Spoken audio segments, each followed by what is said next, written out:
After not seeing him for a month, Kevin handed me a divorce lawyer's business card without even asking how I was doing. Divorcing a wife who doesn't work.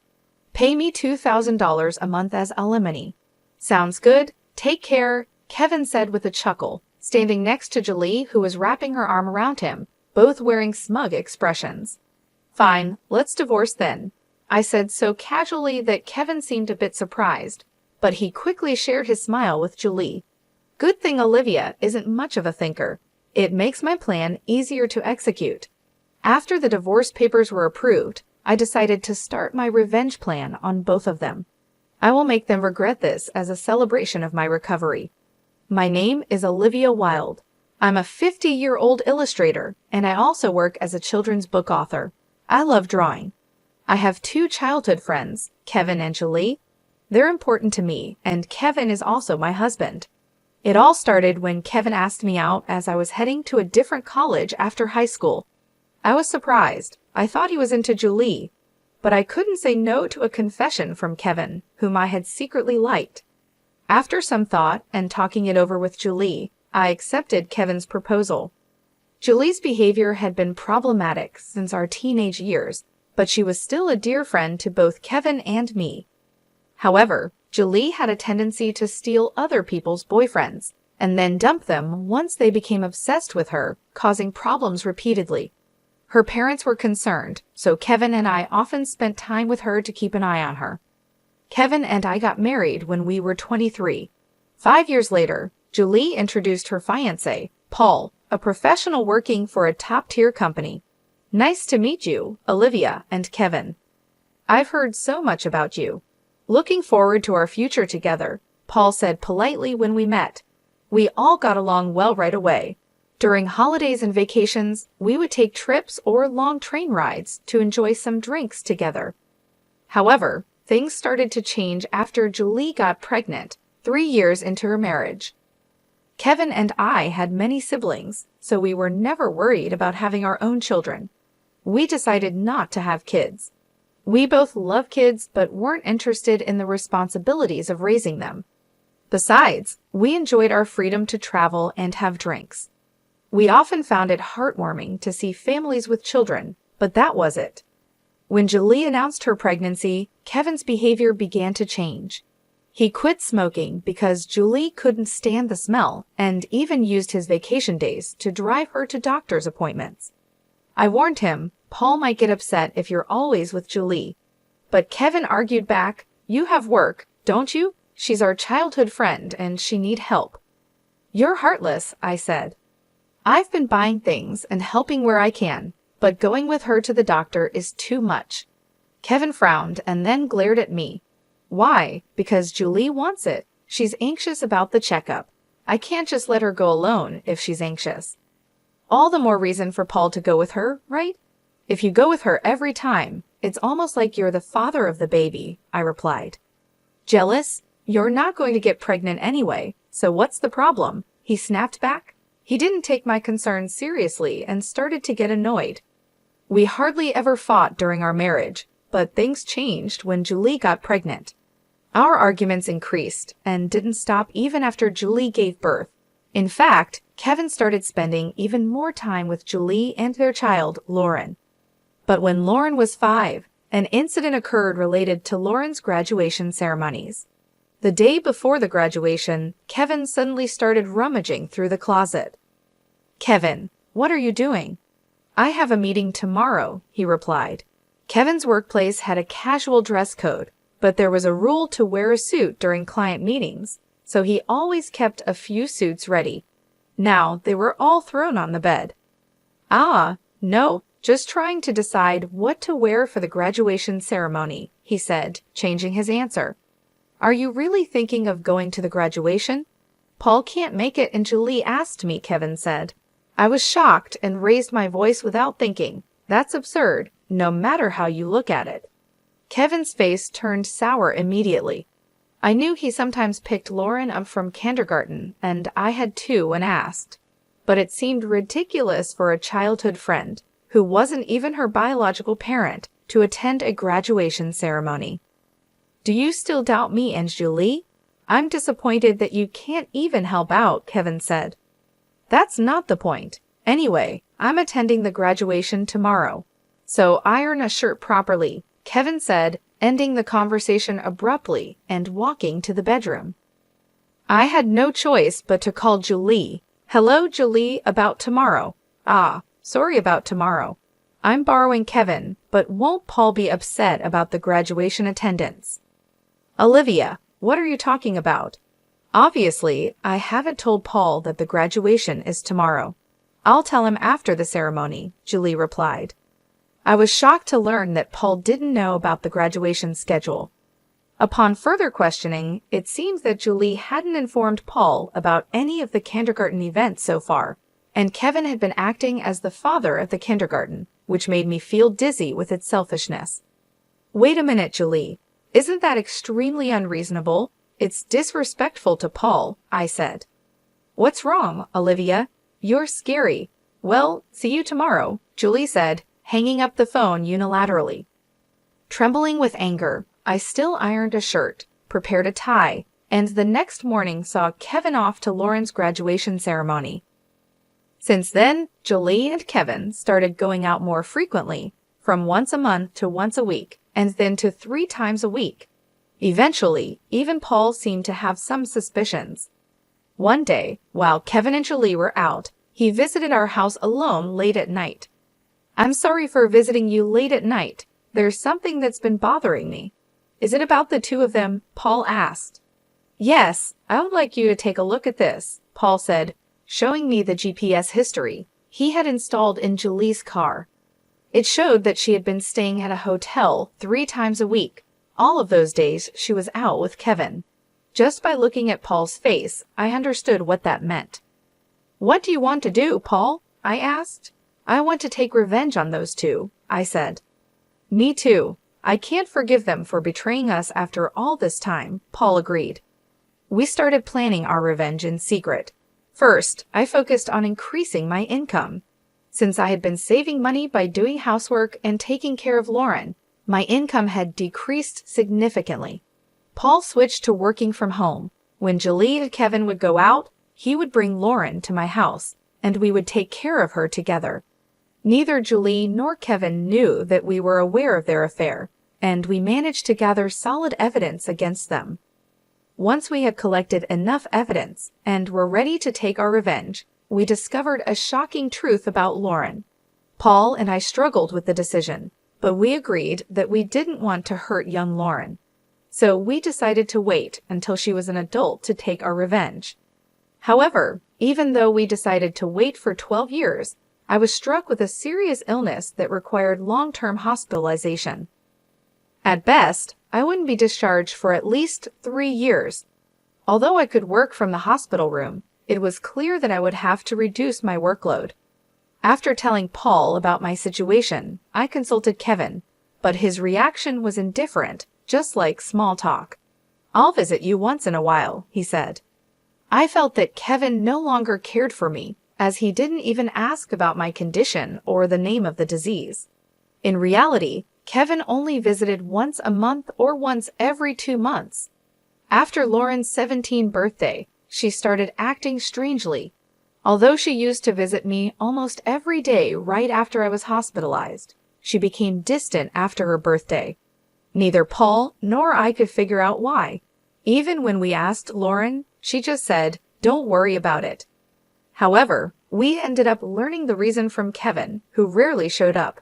"Hey, it's been a while," he said casually, having completely changed into a flashy appearance. He walked in without knocking. After not seeing him for a month, Kevin just thrusts a divorce lawyer's business card at me without even asking how I was feeling. Divorcing a wife who doesn't work? Pay me $2,000 a month as alimony. That's the deal, so take care, Kevin said, grinning from ear to ear. Beside him, Julie wrapped her arms around Kevin, both wearing similar expressions on their faces. Fine, let's divorce then, I said. I agreed to the divorce casually, which surprised Kevin for a moment, but he quickly exchanged smiles with Julie. It was good that Kevin wasn't the type to think too deeply. That's why my plan worked so well. After I got the notification that the divorce was finalized from Kevin, I decided to start my revenge plan against the two of them. I was going to make them regret their actions as a way to celebrate my recovery. I immediately started to take action. First, I contacted Paul to arrange a transfer to a different hospital. Then, I informed my lawyer that they would be handling communications between us from now on. Paul also began to act. He moved near my new hospital with Lauren and started visiting me often. Lauren still looked sad, but I was happy she came to see me every day. Most of my belongings were already in the hospital room, so I told Kevin to get rid of the rest. I didn't want to keep anything that they might have touched in my new life. Once the hospital transfer and Paul and Lauren's move were settled, I received a call from Kevin. I had only been away from my phone for a few minutes, but there were already 50 missed calls. I answered the phone, feeling annoyed. What? Hey, what the hell is going on? I could hear the voice of a troubled real estate agent behind Kevin's panicked voice and Julie yelling, which made me feel sick. What do you mean? What's going on? It's obviously about the house. Why do we have to move out? Kevin shouted at me as if it wasn't his fault at all. Coolly, I replied, obviously, because that's my house. Kevin seemed to have completely forgotten, but the truth was the house we lived in was a room I rented as a workspace when I started making a living as a freelancer. At that time, I didn't have enough income to maintain 3 houses, and Kevin didn't have enough income to live alone, so he ended up moving into my place. Therefore, Kevin had never paid the rent or utility bills for that room. Although I received some money from him for living expenses, it wasn't enough to maintain the place. Unfortunately, that room was already canceled. It was far from the hospital I transferred to, so I had processed the cancellation the day after submitting the divorce papers. I didn't tell him because the real estate agent, who knew about our situation, said they would contact him. Suddenly, Paul and Lauren disappeared, and our house was sold. What are we going to do about our new house? Kevin asked. I don't know. Maybe stay in a business hotel for now, I said as I turned on the speaker and started working. Kevin yelled in frustration, "Don't mess with me." However, he seemed to remember something and started speaking in a more soothing tone. Well, whatever. When will you transfer the money? We're running low on cash. What are you talking about? Don't mess around. I told you to pay $22,000, didn't I? He asked. Oh, I don't recall agreeing to that. I responded calmly, which was met with incoherent screaming from Kevin on the other end of the phone. Apparently, he thought he could get money from me and had been spending carelessly. Even if you had $22,000 left, how did you plan to get by for the rest of the month? I questioned. Hey, don't just stay silent, say something, he demanded. There's really nothing to talk about, I retorted, leaving Kevin momentarily dumbfounded. But he soon started yelling again. Growing increasingly annoyed, I addressed Kevin in as cheerful a tone as I could muster. Anyway, we're basically strangers now, so please don't contact me anymore. You'll hear from my lawyer. Huh? Lawyer? Hey, wait a minute. Kevin tried to respond, but I hung up without listening. He tried calling back several times, but I ignored it, and eventually the calls stopped. However, angry that I didn't answer, Kevin started ignoring calls from my lawyer. He certainly had a childish side, but I never imagined he'd be the kind of person who didn't mind causing trouble for others. I sighed deeply at Kevin's selfishness. A few months later, after a temporary discharge from the hospital, I visited Kevin's parents' house. In front of me were Kevin and Julie, both looking small and trembling. You telling my parents is a low blow, Kevin said. Oh, I just reported that we got divorced, I replied calmly. Kevin glared at me in response, but he shrank back under his father's stern gaze. Actually, I had a great relationship with my in-laws, even visiting and dining with them when Kevin wasn't around. Despite being so well-loved, I felt it was important to share the details of our divorce. I went to visit Kevin's parents. Is it true that you're remarrying Julie? I asked. Yes, it's true. Julie, Lauren, and I are going to start over as a family, Kevin replied. What are you talking about? Your only family is Olivia, his father said, clearly upset. She's not my family anymore, Kevin replied, which made his father frown in disbelief. Kevin shook his head a few times, then handed me a piece of paper. It was a bill from a nearby luxury hotel. What's this? I asked. It's the bill from the hotel we stayed at, Kevin said, as if it was obvious, and pointed at the bill on the table. Then he suddenly collapsed. Oh, what the heck, Mom? I didn't raise you to be like this, my mother-in-law gasped for breath, looking at Kevin with disbelief. Next to him, Julie wore the same expression. Why are you so angry? It's just that the family is changing because I'm getting married. Plus, you'll have a grandchild, a blood-related one at that. Aren't you happy? Kevin said. You two didn't. My mother-in-law, looking as if she couldn't believe what she was hearing, glanced at them, then turned her gaze to me. Both my in-laws knew I didn't want children and still treated me as their own daughter. Of course, they treated Julie, my childhood friend, similarly, but there was always a boundary between a daughter-in-law and a friend. I remembered Julie often complaining about that, so I was certain my mother-in-law wouldn't be happy about this situation, and Julie should have known it too. You do want Lauren, right? It'll be your grandchild, so you'll be happy, right? It's because she's a child I've known since she was little. Oh, but half of her blood is from Kevin, right? Julie said, showing no remorse and acting as if she couldn't understand the problem, which was unsettling. At that moment, someone who had been silent until now spoke up. Enough already, it's disgusting. Lauren, who had been playing with her smartphone in the corner of the room, spoke to Julie without looking up. The room fell into a stunned silence. My dad is the only one I consider my father, whether we're related by blood or not. He's the only one. But you know, Kevin has always been the one to attend your school events, Lauren continued. I heard everything from Dad, how he was always informed of the event dates after they were over, how eventually even the events themselves were kept from him. But Dad always said I was his daughter, so I am his daughter, and I will never be yours. Lauren glared at Julie as she said this, then sitting beside me, she switched to a more concerned tone. You know, when I found out about this, I thought you would hate me, but Dad said that wasn't the case, so I came here today. Lauren, I love you so much. You were so kind to visit me every day while I was in the hospital. I was really happy, Olivia said. Lauren, perhaps relieved of her anxiety, teared up and hugged me tightly. It might indeed be a child resulting from an affair between Kevin and Julie, yet it's a child I've taken care of for 16 years. There's no way I don't have affection for her, I continued. Speaking of which, Julie, weren't you curious why I wasn't surprised when I found out Lauren is Kevin's daughter? I asked. Julie looked startled, but before she could speak, a new person entered the room.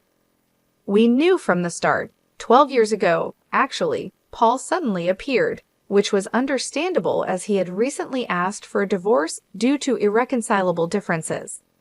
I was shocked when you mentioned divorce. Oh, and unfortunately, you're not divorced yet. The divorce papers are still here, didn't you notice? I figured it wasn't in Julie and Kevin's nature to confirm things. But I couldn't help but be stunned that Julie, despite the 200-day waiting period for women to remarry, had not noticed for months. So Julie is still my wife, and Lauren is still my daughter. Well, since there won't be a wife though, Julie interrupted. Wait, what do you mean? A 16-year-old can choose their parent. That's not true. Lauren wants to be with Mom, right? Julie said that and looked at Lauren. Lauren frowned at Julie and held my hand. Julie was speechless at that and glared at me. Then Kevin suddenly burst into laughter. So that's what it is. You two are together. Huh? But too bad. Isn't it impossible to live on Paul's salary alone? Can you stop making weird assumptions? Also, it seems Paul earns double the amount you think, I replied. Julie probably knew about it, but it might just be a bluff. Besides, it's impossible for you to work while dealing with your illness. You'll just die miserably somewhere, Kevin said. This time, I laughed at Kevin's huge misunderstanding. Seeing me laugh, Kevin started getting frustrated. You didn't know about my income, did you? It's probably just a bit more than a part-time job. No, it's different. My annual income is $800,000, I said. Kevin's eyes and mouth were wide open in shock. Julie was also stunned. In fact, over the past 12 years, I have become a popular children's book author, and my income has really gone up because of essays, interviews, and more. There's even a movie based on my books coming soon, so I'm earning even more. Oh, do you want to see this? I said, and showed Julie my bank account on my phone. It clearly showed a lot of money being deposited every month. Julie was speechless when she saw it. Olivia, let's make up, huh? Kevin said, sounding hopeful. What are you saying? Julie was angry at Kevin's words. I just watched them quietly, then finally spoke. Well, if you want to get married, feel free. Oh, and I'll definitely take the compensation for damages. Olivia, wait. Kevin called out, but I ignored him. I took Lauren's hand, said goodbye to my in-laws, and left their house. Kevin used to work at my father-in-law's company, but it was discovered he lied about going out for sales, and he was fired. My father-in-law planned to make him work on a friend's fishing boat, which was tough for Kevin, who preferred indoor work. He tried to contact me several times, but I always let my father-in-law know, and eventually, Kevin stopped calling. Julie lost custody of Lauren to Paul and got divorced. She seemed uninterested in Kevin, who couldn't afford luxuries anymore, and didn't chase after him. She was cut off by her family and lived alone in a rundown apartment. She hadn't worked since getting married and had always relied on others, so she found it hard to do things on her own. There were hardly any places that would hire her full-time, but she needed to pay for her living expenses and child support. So she worked multiple part-time jobs and barely made ends meet. After starting high school, Lauren worked hard every day to study abroad and go to a prestigious university overseas. Being originally diligent, her dream is to translate my picture books and deliver them to children all over the world, which makes me happy. As for me, my picture books are selling well, and I'm getting more offers for animated adaptations and merchandise. My health is also getting better, and although I'm still in the hospital, my doctor recently told me that I might be able to leave the hospital next year. One more thing, Paul and Lauren come to visit me every day. Paul recently confessed to me with remarriage in mind.